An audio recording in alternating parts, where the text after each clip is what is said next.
Hey Jay, this is Ahmed calling from the Bronx, and really appreciated your last show on climate solutions from a kind of market-based perspective.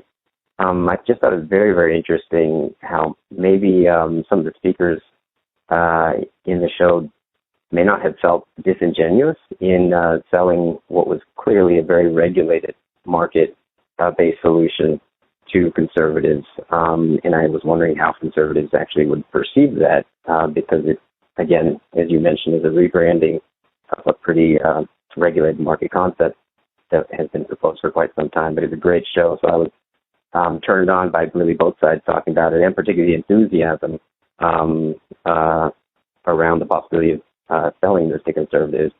But I was calling actually because I was prompted after this recent episode on the way forward for the Democratic Party, and it was just a little surprising. I was kind of waiting for a conversation around the draft Bernie, as well as Justice Democrat endeavors.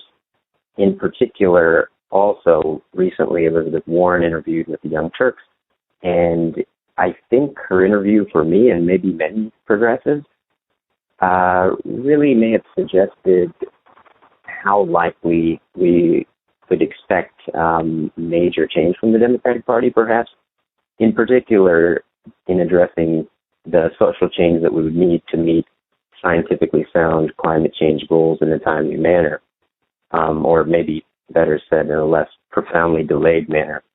And so I haven't heard Cenk talk about draft Bernie in detail in terms of talking about pros and cons, but I think a lot of people would support both endeavors.